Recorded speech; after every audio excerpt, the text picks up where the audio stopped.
बिस्मिल्लाहिर्रहमानिर्रहीम। अस्सलामुअलैकुम।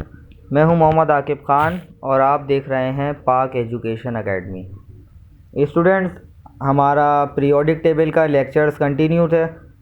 हमने लेक्चर नंबर 1 में पीरियोडिक टेबल का इंट्रोडक्शन और उसके हिस्ट्री को थोड़ा सा डिस्कस किया था। अब हम यहाँ इस लेक्चर के अंदर इसकी हिस्ट्री को कम्प्लीटली डिस्कस करेंगे कि जो साइंटिस्ट ने चेंजेस कैसे periodic table Aahista Aahista create हुआ, क्या इसमें चेंजेस होते गए और अब हमारे पास कैसा मौजूद है ये पीरियोडिक टेबल, और हम इसमें से कौन से पीरियोडिक टेबल की स्टडी करेंगे। आज की वीडियो में हम ये डिस्कस करने वाले हैं। चलें स्टार्ट करते हैं आज का हमारा लेक्चर। सबसे पहले साइंटिस्ट थे जॉन डॉबर्नियर। अगर आप जाएं 1817 के अंदर, तो ये एक पहले ऐसे साइंटिस्ट थे जिन्होंने एलिमेंट्स को डिस्कवर किया था और उनके जो प्रॉपर्टीज़ थी, केमिकल और फिज़िकल प्रॉपर्टीज़ थी उनके हिसाब से जिन एलिमेंट्स की प्रॉपर्टीज़ सेम थी, उनके एटॉमिक मासेस के हिसाब से इन्होंने उसे तरतीब दिया। तीन तीन एलिमेंट्स के ग्रुप्स बना दिए। जैसे कि आप फिगर में देख सकते हैं, इन्होंने ट्रेड्स बना दिए थे एलिमेंट्स के। जैसे इनके एटॉमिक मासेस इंक्रीज़ हो रहे हैं तरतीब के साथ 6, 23 एंड 39। इस तरीके से इन्होंने इसको जो है तरतीब दिया था। और अगर आप थोड़ा सा ऑब्ज़र्व करें तो जो पहला और आखिरी एलिमेंट था, 3 एलिमेंट्स के ग्रुप में, पहला एलिमेंट और आखिरी element, first and last element, जब आप इसका एवरेज लोगे तो उसका जो मास आएगा वो इक्वल आएगा बीच वाले एलिमेंट के। तो इन्होंने इस तरीके से इसकी प्रॉपर्टीज़ को तरतीब दिया था। ये ट्रेड्स बनाए थे इन्होंने। ये इनकी पहली दरियाफ्त थी, पहली क्रिएशन थी पीरियोडिक टेबल की। इस तरीके का पीरियोडिक टेबल इन्होंने ईजाद किया था, क्रिएट किया था। In 1817 he classified some elements in group 3 which he called trades. The elements in a trade had similar chemical properties and orderly physical properties. वही जो बातें मैंने आपको बताई हैं वो इसमें लिखी हुई कि केमिकल प्रॉपर्टीज़ के हिसाब से इन्होंने इसे तरतीब दिया था, और कि इसके फ़िज़िकल प्रॉपर्टीज़ का मतलब है कि आप फर्स्ट और लास्ट एलिमेंट का एवरेज निकालेंगे तो वो इसका बीच वाले एलिमेंट का मास आ जाएगा। ये इसकी फ़िज़िकल प्रॉपर्टी है। तो इतना मुश्किल नहीं है, बहुत ही आसान मैंने इसकी जो है सारी स्टेटमेंट्स लिखी हैं। आप इसके स्क्रीनशॉट लें और इसको याद कर लें। बहुत ही काम की चीज़ है, आपको ये इसकी हिस्ट्री पता होनी चाहिए। आगे हम डिस्कस भी करेंगे तो आपको आसानी रहेगी, तो अभी आपको ये पता होना चाहिए। इसके बाद next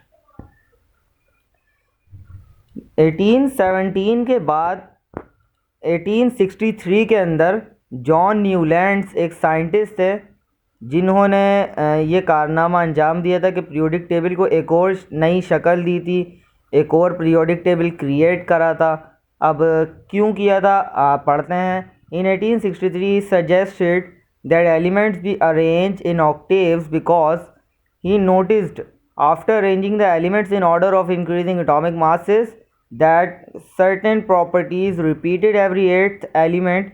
he introduce the law of octaves. अब जो अगर हम बात करें जॉन डॉबर्नियर की, उन्होंने एटॉमिक मासेस के हिसाब से पीरियोडिक टेबल को इन्होंने जो है इंट्रोड्यूस तो करा दिया था, एक तरतीब दे दी थी, क्रिएट कर दिया था periodic table in order to increasing atomic masses. John Dobereiner ने ऐसा करा था। लेकिन जॉन न्यूलैंड्स ने जब ये ऑब्ज़र्व करा कि हर 8th एलिमेंट, यानी जब 3 की तरतीब बन रही थी तो हर 8वें एलिमेंट के बाद कोई ना कोई प्रॉपर्टी रिपीट हो रही थी। हर 8वें एलिमेंट के बाद कोई प्रॉपर्टी रिपीट हो रही थी। तो इन्होंने कहा कि इसके ट्रेड्स नहीं, इन्होंने फिर ऑक्टेव्स बना दिए। इन्होंने भी जो पीरियोडिक टेबल बनाया था वो in order to increasing atomic masses ही बनाया था, लेकिन बस फ़र्क ये था उन्होंने 3 के पेयर बनाए थे। उन्होंने 3 एलिमेंट्स की टीम बना दी। इन्होंने 8 एलिमेंट्स के ऑक्टेव्स बना दी, यानी एक 8 एलिमेंट्स के ग्रुप्स बनाने थे, 8 एलिमेंट्स की टीम बना दी। खाली यही फ़र्क था डॉबर्नियर और न्यूलैंड्स के पीरियोडिक टेबल में। उन्होंने जो है ये इस बात को ज़्यादा फोकस नहीं करा कि उनके जो है प्रॉपर्टीज़ रिपीट हो रही हैं। अब जॉन न्यूलैंड्स ने इस बात को सजेस्ट किया, इस बात को ऑब्ज़र्व किया कि हर 8वें एलिमेंट के बाद प्रॉपर्टीज़ रिपीट हो रही हैं, जो कि ऐसा नहीं होना चाहिए। इस वजह से इन्होंने ऑक्टेव्स बना दिए ताकि हर 8वां एलिमेंट उसी ग्रुप में मौजूद हो, तो उसकी प्रॉपर्टीज़ दूसरे ग्रुप्स में नहीं आएंगी। हर ग्रुप से एक अपनी प्रॉपर्टी का जो है ओनर होगा, उसके पास अपनी ही प्रॉपर्टीज़ मौजूद होंगी, किसी दूसरे ग्रुप्स की प्रॉपर्टीज़ उसके पास नहीं हो सकती। तो ये इन्होंने चेंजेस करे थे। बहुत ही आसान था, अब इसका भी स्क्रीनशॉट ले लें और इसे याद कर लें। इसके बाद आता है डिमिट्री मेंडलीव, जो कि 1869 में इन्होंने ये कारनामा अंजाम दिया था। ये पहले ऐसे साइंटिस्ट थे जिन्होंने पीरियोडिक टेबल को एक शेप दिया, पूरा कम्प्लीटली पीरियोडिक टेबल डिज़ाइन किया। Russian chemist Dmitry Mendeleev is given credit for creating for first where did John All the periodic table 1869। ये डिमिट्री मेंडलीव पहले ऐसे साइंटिस्ट थे जिन्होंने क्रिएट किया पहला पीरियोडिक टेबल। इसको पूरा एक डिज़ाइन किया, पूरी एक तरतीब दी। अब डॉबर्नियर ने ट्रेड्स बनाए थे, 3-3 एलिमेंट्स के ग्रुप्स, इस तरीके से तरतीब नहीं दी थी जैसे आप देख रहे हैं फिगर के अंदर। और न्यूलैंड्स ने जो है वो ऑक्टेव्स बनाए थे। तो इन्होंने तो खाली ग्रुप्स तैयार कर दिए थे, एक इन्होंने तरतीब नहीं दी थी, उसको एक साथ इकट्ठा करके नहीं लिखा था कि भाई ऐसा नज़र आएगा पीरियोडिक टेबल। ये पहले ऐसे साइंटिस्ट थे जिन्होंने 1869 के अंदर ये कारनामा अंजाम दिया, ये क्रिएशन करी कि पीरियोडिक टेबल को एक शक्ल दे दी प्रॉपर। तो आप फिगर में भी देख सकते हैं कैसी एक प्रॉपर शक्ल है, 1869 में ये हुआ था। ये एक रशियन केमिस्ट्री थे, इनका नाम था डिमिट्री मेंडलीव। आप इसका स्क्रीनशॉट ले लें। इसके बाद है नेक्स्ट हेनरी मॉजले 1913।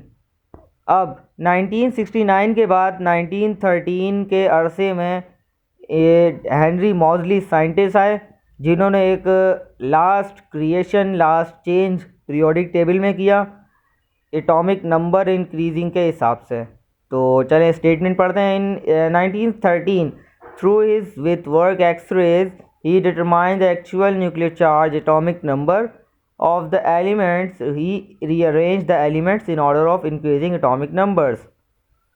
अब मेंडलीव की जो एक बात थी कि इन्होंने कुछ जगह छोड़ दी थी पीरियोडिक टेबल में।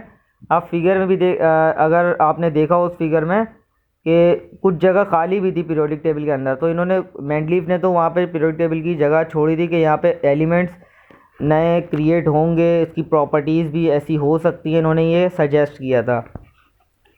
और हेनरी मॉजले वो थे कि जिन्होंने आगे के एलिमेंट्स भी खुद से इन्होंने डिस्कवर किए और पीरियोडिक टेबल को एक नई शक्ल दी और एक नया मॉडर्न पीरियोडिक टेबल क्रिएट करा, जिसे हम आज भी स्टडी करते हैं और आज इसी की ही स्टडी की जाती है और हम इसी को स्टडी करेंगे, हेनरी मॉजले के पीरियोडिक टेबल को, जिसे मॉडर्न पीरियोडिक टेबल भी कहा जाता है।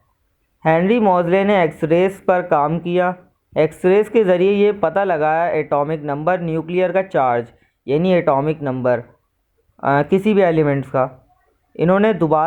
उन्होंने जो अरेंज करा था डिमिट्री मेंडलीव ने जो एलिमेंट्स को अरेंज करा था वो था एटॉमिक मासेस की बेस पर, लेकिन जो हेनरी मॉजले थे उन्होंने जो एटम्स को दोबारा अरेंज करा वो था एटॉमिक नंबर की बेस पर। एटॉमिक नंबर की बेस पर इन्होंने उसको अरेंज करा था एलिमेंट्स को। तो इन्होंने एक प्रॉपर तरतीब दी पीरियोडिक टेबल को, जो कि आपके सामने एक मौजूद है। उम्मीद है आज का लेक्चर आपको समझ आया होगा। ये 4 साइंटिस्ट थे जिन्होंने ये क्रिएशंस की और पीरियोडिक टेबल हम तक पहुंचा। आहिस्ता आहिस्ता पहले इसके ट्रेड्स बने, फिर ऑक्टेव्स बने, फिर आधा पीरियोडिक टेबल बना जिसमें कुछ एलिमेंट्स नहीं थे, उन्होंने कहा था कि क्रिएट हो सकते हैं, फिर लास्ट में क्रिएट हो गए हेनरी मॉजले ने 1913 के अंदर। तो ये थी पूरी पीरियोडिक टेबल की स्टोरी एंड हिस्ट्री।